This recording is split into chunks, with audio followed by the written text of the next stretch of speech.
Sean Riddle after the choir coming up selection.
Peace now reigns.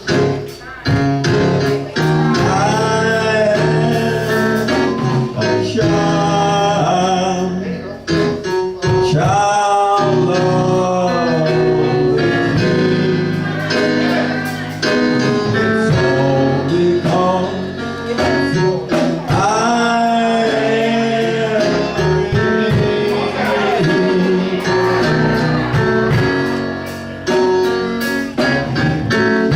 Where there was hate, love now alive.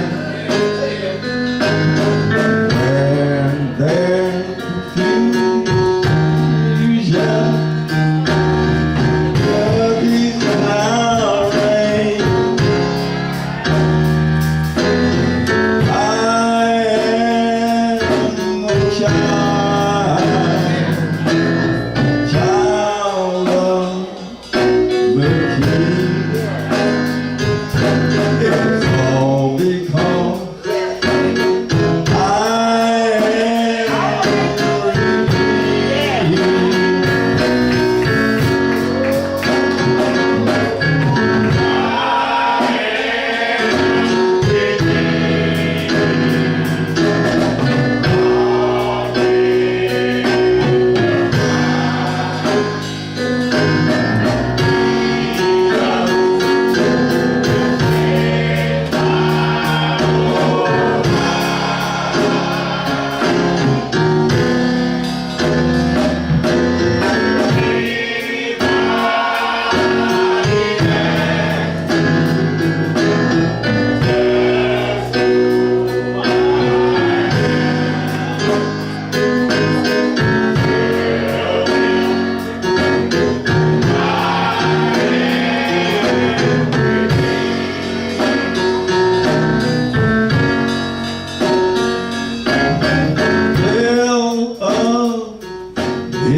redemption with his own precious blood.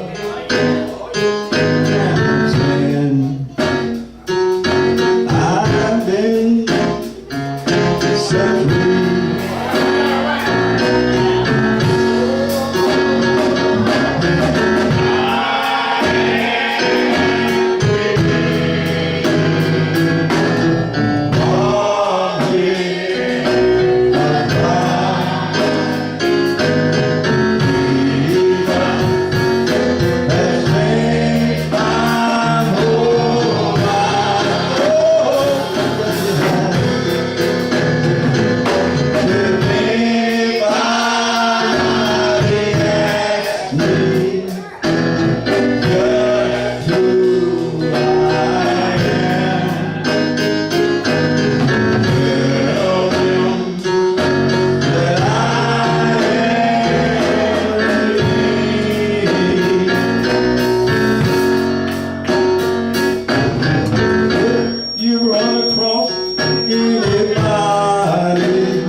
Church, amen. Let's pray. Dear Father, once again, I stand behind your sacred desk right now. Just ask you just to remove me right now, dear Father. To empty me out right now, Lord, and fill me up with your spirit, your mercy and your grace, dear Father. And some power right now to deliver the gospel right now, dear Father. I ask you just to remove me, Lord, and let you be seen right now, dear Father, that someone will come running, but say, what must I do to be saved, dear Father? In Jesus' name we pray, amen. To my pastor in his absence, to you, my brothers and sisters in Christ, to my preaching brother, it made me feel good, so I was a good guy.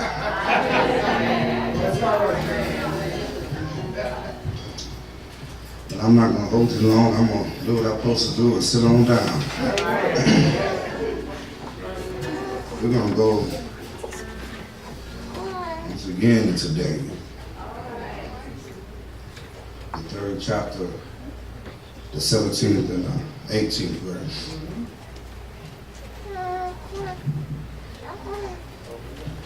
And it reads,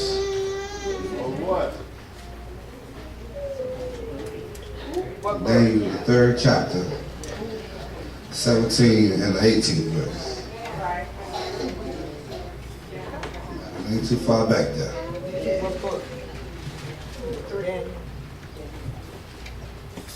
And it reads, if it be so, our God who we serve is able to deliver us from the burning fiery furnace. He will deliver us out of thy hands, O King. But if not, be it known unto thee, O King, that we will not serve thou God, nor worship the golden image which thou hast set up. And just for a little while, we want to make a statement. The power of my God.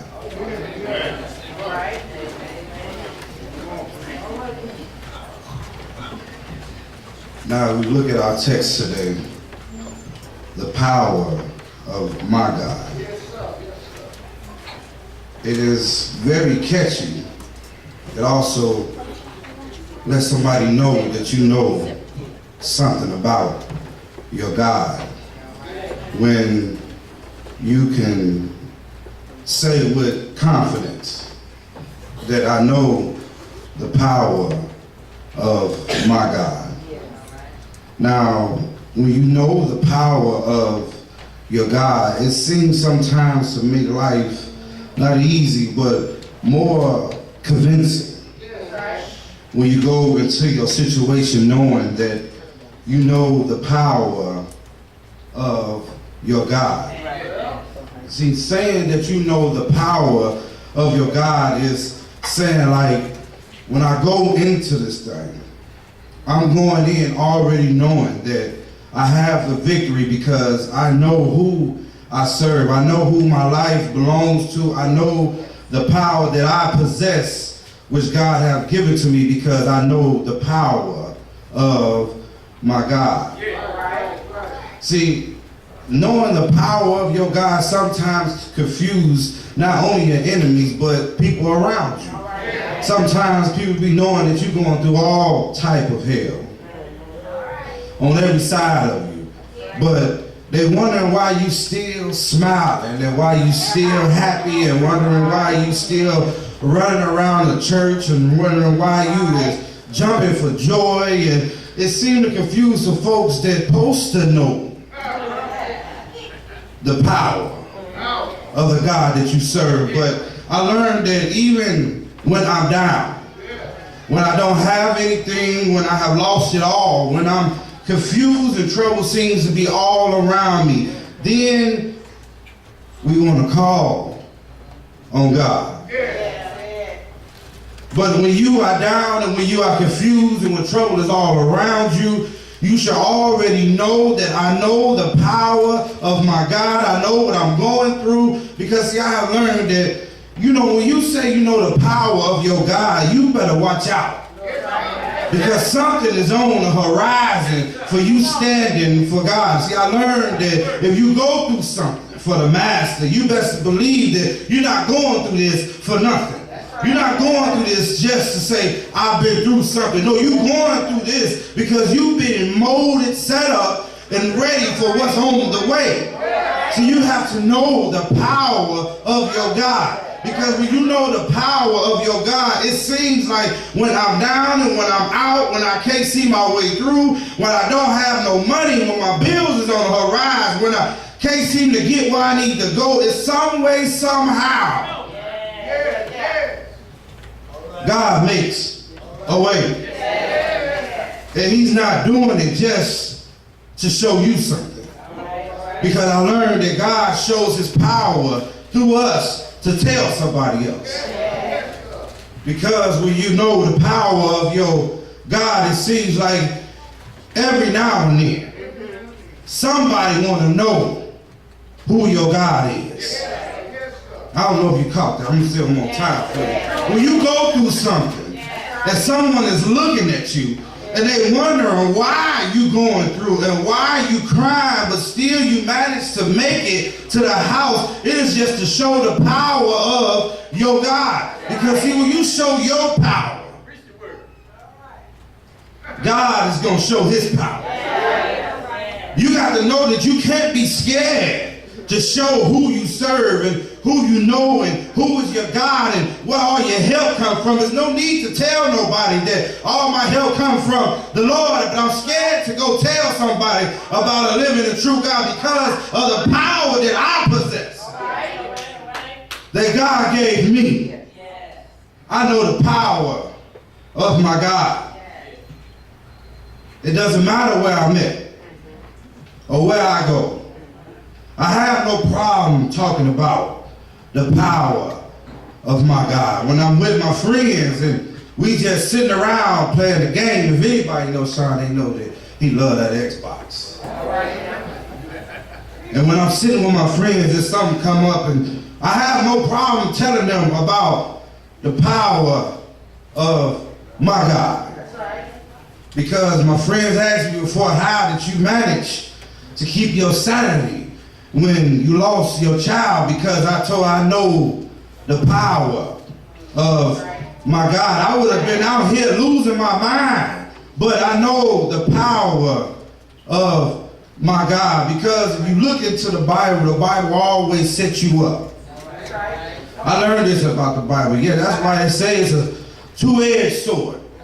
It stabbed you as well as it stabbed me, because it let me know that, yeah, you're going through just to tell somebody about my power. Because if you call Job will tell you that he didn't do anything. And it never said, but I'm pretty sure when all this went around, when the children of God was around and the devil had to call to ask, Lord, I've just been here and I've been there. I've been in and out of the world. I've been searching for somebody. And when you can be chosen. See, that's what we got to realize. When we go through stuff, we chosen to go, this is divine that we are going through. You don't have a car because it's not for you to have a car. You don't got no new house because you ain't ready for a new house. You ain't got new clothes because you're not ready for these new clothes. But there's some things that you are ready for. You're ready to go through some trials and some tribulations. You may be ready to lose a little bit because you know the power of your God. It's not hard to realize why I'm going through. Because of who I serve. It's why I'm going through it. It's only because I know the power of my God. Now Job went through all that he went through. A righteous man. He had got sickness. He had got his children taken away from him. His cattle and his money and everything that he had was taken away from him. His wife even came to him and said, why don't you curse God and just die? And what I like about Job is Job didn't get too hot with his wife. He didn't go too far that they'd be arguing all night over. All he said was, you sound like a foolish woman. Because he also said, this is what I like about Job, he never gave the devil any power in his situation. And no time if you go read the story of Job, he never said that I'm going through this because of the devil. I'm being whipped because of the devil. I'm going down because of the devil. Job says something as simple as like this: naked I came out of my mother's womb. He said, naked I came out of my mother's womb. He said, I came out of my mama's womb with nothing. So I return. You got to listen to Job, y'all. He said, I will return this. The Lord giveth, and the Lord hath taken away. And he didn't stop there knowing that I lost everything and I'm down and out. And he even had the audacity to tell his wife, blessed be the name of the Lord. Because I know the power of my God. I just got to give thanks to him for taking it all away from me. See, we don't know if Job got on his high horse. We don't know if Job starts saying, what if look what I have accomplished.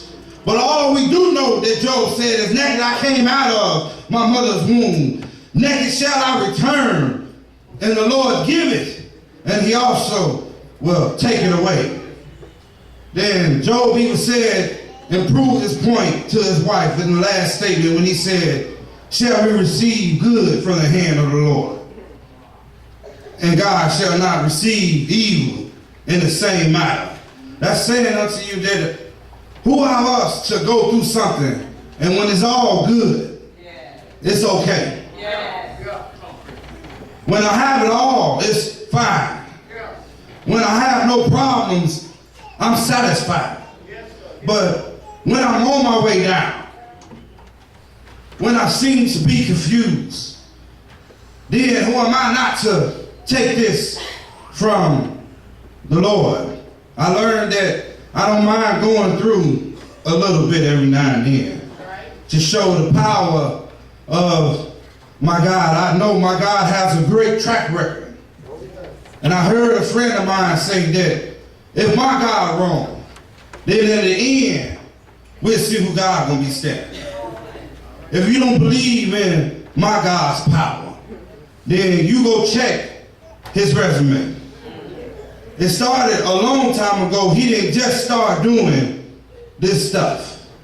He didn't just start healing the sick or feeding or giving sight to the blind. My God has a great track record. That's why the Hebrew boys was convinced going into the fiery furnace. They had no problems what the king had said to them. They said to the old king that we heard that you made an image. And we even heard that you and the council decided to have a meeting. And if you read the 17th verse of chapter 2, it says that when you hear the sound of the music, then everyone that's around and hears the sound should bow down and worship this golden idol. But when you know the power of your God, you don't fall for those type of tactics that come against you. Because if you see what's going on in the situation, it's totally different than it looks. It looks like that the Hebrew boys are on the verge of losing. But the 13th verse said that Nebuchadnezzar was very enraged. That he had the guards to turn up the fiery furnace. And I want you to bring these men to me. And Nebuchadnezzar even had the audacity to ask them, is it true, Shadrach, Meshach, and Abednego, that you will not fall down and worship the golden gods that I made? And when you know the power of your God, you start saying stuff like this to your enemy. If it be so, O king, the God that I serve, the God that I worship, the God that I adore, the God that I have faith in, the God that I look for all my help to come from. If it be so that our God who we serve, I'm convinced that if he don't deliver me from the fiery furnace, then I'm just crazy enough to believe that he still has the power to do it. You have to know the power of your God going in your situation. But then they had the nerves to tell the king something like this. But if not, my God don't deliver me from the fiery furnace, I still have the mindset that he has the power to do it. And I'm telling you, when you start showing the power of your God, then out of nowhere, your enemies will have the audacity to say something like this. Because the king had commanded the men to turn up the fiery furnace exceedingly hot, he tried to make sure that they don't come out of the situation. They're trying to make sure that I have finally got you where I want it. He told the devil something like this: I am satisfied with my God alone. Truly, you must be serving the Most High God. I don't know about y'all today, but I'm convinced that my God is truly powerful. I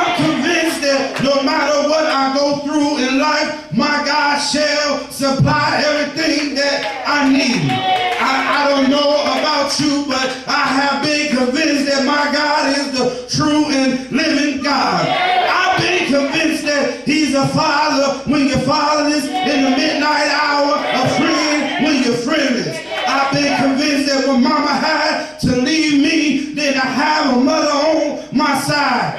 I've been convinced, y'all, that when I have to walk alone, that somebody is still holding my hand. It's hard being a Christian, they say, but I know the power of my God. I've been convinced, y'all, that when I'm weak, then am I strong. I've been convinced that no weapon formed against me shall prosper. I've been convinced that my grace is sufficient enough for me. I've been convinced, y'all, that the power of my God will say so. I've been convinced that I serve the power and the true resurrection of a God that I know. If you don't believe me, check my master track record. This is how it started off when the beginning, when he said, I am the true and living God. When he said there will be light and light showed up. When he threw the stars in the sky and they never fell down. When he set the sun up high and it lights on his own. I'm telling you about my master track record. This is how it all started out when Moses went to the Red Sea and stretched out a rod. I'm telling you about my master track record.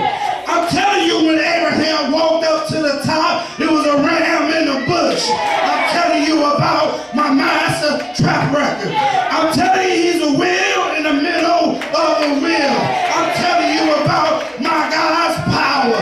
He's able to do exceedingly abundantly and more than you and me can even imagine or think. I'm telling you about my master track record. When I was hungry, he fed me. I'm telling you about my God's power. When I was lost, he found me. I'm telling you about my God's power. When I couldn't find my way, he found it for me. I'm telling you about my God's power.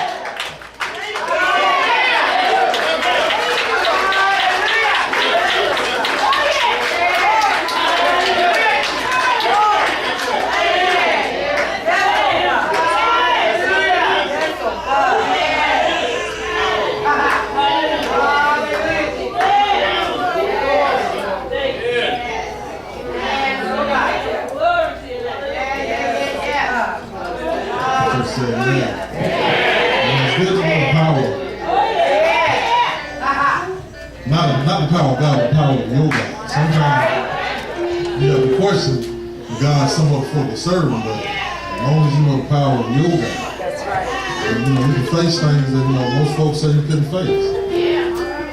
Amen. So right now we're gonna open the doors of the church. Maybe there's someone who wants to know more about the God that we speak about, the God that we sing about.